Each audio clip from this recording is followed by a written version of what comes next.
All right. Good morning, Hoosier Nation, and welcome to a victorious edition of Hoosier Morning After. This is Hoosier Morning After Notre Dame. Your Hoosiers advance to 11-1 on the season. Feels good. We got another quad one win. It was a noon o'clock game. There's a lot of time to let things settle now after that game. I jokingly said that I've been taking a lot of blood pressure medicine with all these games, and it felt good at first, like I was going to be able to sit back and relax and enjoy a Indiana basketball game, and lo and behold, they make it stressful at the end, and I'm standing in front of the TV, and it's wild. It's going to be a roller coaster, guys, but we pull it off 60-62. Really kind of a good solid, let me say maybe 28 minutes of basketball by the Hoosiers. Started off well, got things going, but at one point in the first half they were kind of battled back and got it within 1 point.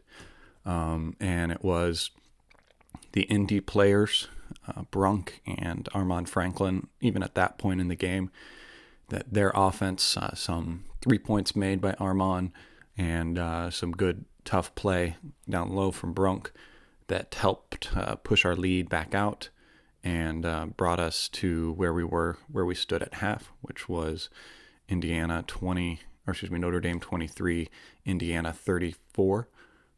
At that point, at halftime as well, Armand Franklin was perfect. He was at 2 for 2 from the field, 2 for 2 from three.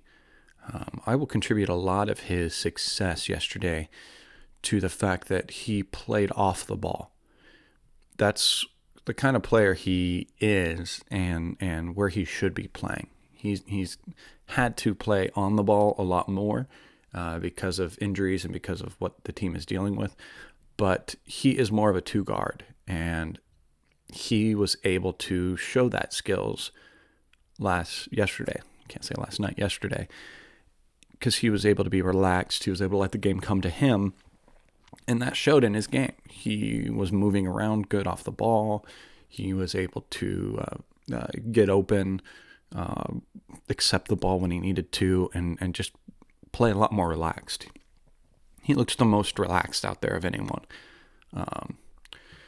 Second half starts. You can tell that Notre Dame is starting to get frustrated.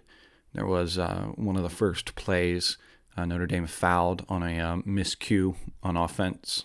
On their defense, our offense, which led to Joey pretty much almost having an open layup, and they fouled him to make sure he missed and had to earn those. And you could clearly see that our defense was causing them frustration on their defensive side, because we were able to get it in there and battle.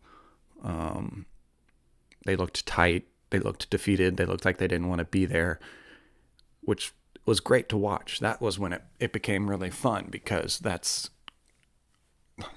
happened so much on our side of the ball, where you've seen, especially last year during our losing streak, the team that just kind of lost its will and didn't want to play. It was good to see at first, but I think we accepted that mood from them and saw that. I think the players saw that, and they began to let up. They began to get lazy with their play. We were just passing on the outside on offense. We weren't really playing inside out like we should. Now part of that's on Notre Dame. They toughened up quickly from there and packed it in at the paint and made it troublesome for us once we did get the ball down there. But I feel like we got away from ourselves. What made us successful in the first half and the beginning of the second half was that inside-out play, was the driving and the kicking. We got away from that. It got scary. We just didn't put the game away when we should have. 7 guys, even a few of their guys were getting injured and stuff. And when we took that pressure off of them, it allowed them to recover some. And then they turned it around and made it interesting at the end. But thank goodness, because of basically our 2019 class, our quote-unquote freshmen on the team, and allows Notre Dame to get it close. So, I mean, he really had the good game to keep the pressure on them and make it interesting at the end. And it certainly was. And, I mean, gosh, have good closeouts. They're a catch-and-shoot team. And that can be tough to defend, especially with an IU team that has struggled to close out. When it's a catch and shoot, you can't close out quick enough. And we were able. Our hat hanging of getting to the free throw line was definitely a non-factor. When we averaged 21 attempts on the year, we only got 12 attempts to this game. I feel like we could see this as it goes in the Big Ten. The Big Ten refs tend to let it play a little bit more underneath. I felt like there was a lot of let it play in this game. There was many missed fouls on this one. It was guys were getting hacked at. There's a lot of contact under the basket. You could tell we missed a few bunnies, and we normally do, and some of that was fault from that, but other fault was from, I think, our guys were fouled. It's a strange game, college basketball, when the littlest bit of contact, when you're 15 plus feet from the basket, and you're going to get called a foul. Any little touch. And then you got big guys underneath, and they're banging and getting triple teamed and bumping, and no calls are happening. It gets frustrating when that happens. You want consistency, and I don't know. Didn't look good. A few could have gone our way that didn't. Again, I'm not making an excuse. That's not an excuse for our poor play and when we let the game get away, but it definitely would have helped the lead that we had going into it, going into that rough patch. Turnovers, we only had 12. That's good. Kept keeping that low. Again, like I said, it was definitely in the end the freshman team that kept us going. Trace Jackson looked great when he had the ball. He missed only 2 shots. He was 7 for 9. Joey Brunk, while he did miss a few underneath, and he'll get better with that, was 4 for 9. 1 for 3 from the free throw. He needs to get that up a little bit, but had 14 rebounds. So he was a monster under there. He was really battling. He was really amped up in that game. And then again, Armand Franklin, Assembly Call game ball last night in the post-game show. He was played 14 minutes, not too many minutes, but was very successful within those minutes. Was 5 for 6 from the field and 4 for 5 from the 3-point line. Just missed 1 on each thing. He was 3 for 4 from free throw. 0 turnovers. So again, that shows he was not having to handle the ball as much. He was able to kind of, again, let the game come to him, play well. Jerome Hunter had some good plays, had a nice, strong layup underneath. But still, those shots are just so close for him from going in. And I'm still hopeful and want to see that game happen where it clicks. It clicks for him and he just takes off. Because it can. It really can for him, and I hope he finds it. Kind of the real shocker of the game was Rob. I'm not sure what was going on with Rob. I hope it's bad to say it this way, but I hope he's got a little nagging bit of injury or something going on. Maybe it's just a down game for him. But some of his decision making wasn't good out there. It didn't look good out there. He looked stiff. He didn't look like he knew what he was going to do every time. He usually looks fairly confident in everything out there. He didn't make any points. He was 0 for 6 and 0 for 2 from 3. again, I hope he finds his game again. Again, our two guys that kind of ran point for us kind of stalled out yesterday for us. I mean, Al Durham as well. Things weren't really going his way and really weren't going in. And when that happens, you see Al start to force things a little bit more. A bad bounce pass underneath. We're bounce passing way too much to our big guys underneath when we're very close to them. And it's hard for those big guys to capture those and get those in. They're going too fast to them. And it just looked like those two guys were off. They were having their off game, and thank goodness we had in such a deep roster, you can have guys step up and play better and make up for that kind of play. Anyone else? Devontae had a pretty good game. He had one moment in the first half where he dribbles the ball up, and you see him kind of do a Devontae type dribbles behind his back and looks at the rim, and at that point, I said to myself, I'm like, all right, Devontae's not passing it.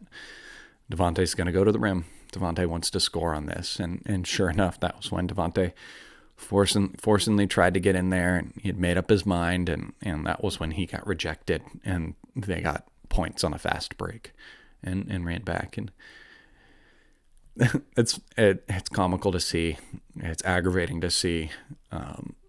Devontae's going to have those moments, and that's fine. That's him. That's how he plays, and we benefit, I feel like, more from Devontae like that and having those moments, because when he has those moments and he's successful, that fills his mojo meter, and Devontae gets going. And we saw in that 30-point game what happens when that mojo meter is full, and I'm fine with that. Again, I can understand that, as long as it's not really putting us in a hole or something like that.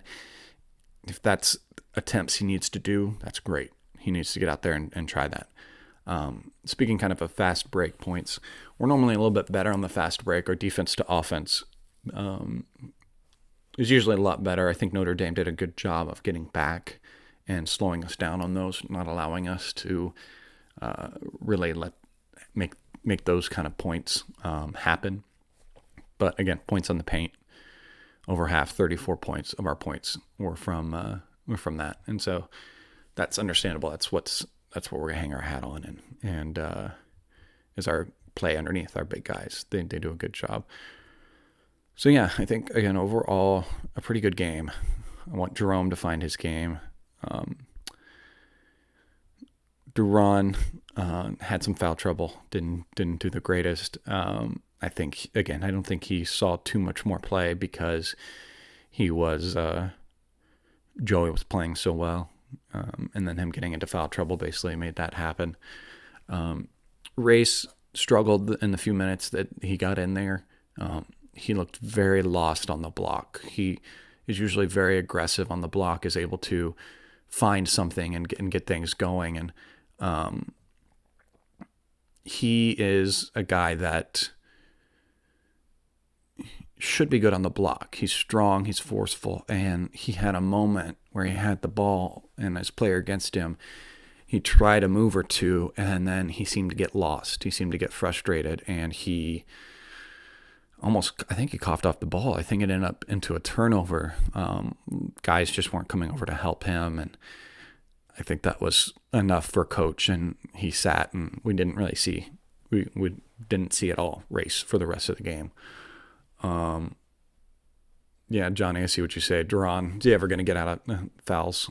Yeah, I think it's him trying and get the game. And I think once we get into Big Ten play and it's more consistent on both sides where they let fouls go underneath, then we will see Duran with that than what they were. Yeah, I think things will get better as we go along. A lot of the people that you see, a lot of the negative that comes out when we have games like this where we have rough stretches, the firing of coach, Archie's not the man, everything like that. I get frustrated with those talk. This team is young still. Again, this team is half and half. Remember that the seniors that we have on this team, Devontae and Duron, are Tom Crean guys. And remember that the class just under that, Justin Smith and Al Durham, are also Tom Crean guys. So our guys that need to be leaders need to speak up. Again, I'm not saying anything against them. I'm not saying I don't like them. I'm not saying anything like that. They are from holdovers, and they are guys that were not specifically picked for this type of play that Archie wants to do. They're doing well within it. They are playing well within it, and they're doing what they need to do, and they are great contributors for our team. And I'm not going to take anything of that away from them. But I like where I see the future going. I like the younger players. I like what he is building with them, the culture that Archie Miller is building with this team. The basketball IQ that the guys have, that Archie is bringing in, is fantastic. You can see it in games like this from Armand Franklin. You can usually see it and hope for it, and we counted on it last year, and we're going to count on it this year, adding guys like Rob Fennessy. Guys coming in next year. Anthony Leal, skyrocket kind of basketball IQ. Going to bring some great shooting in. So I get excited for the future of this team. And in 2 years, that's when I would, if things aren't turning around from that in a big way. Again, I think they are turning around just fine right now. But that's when I will join your conversation. Bookmark it, mark me on it. It's 2 years is when I'll be not right by your side, questioning. I'm not ready within this quick of a span. Again, we won last night. It's a quad one run. It builds our resume. I'm confident at this point that we'll make the tournament. I know we have a rough road ahead of the Big Ten. Big Ten is good this year.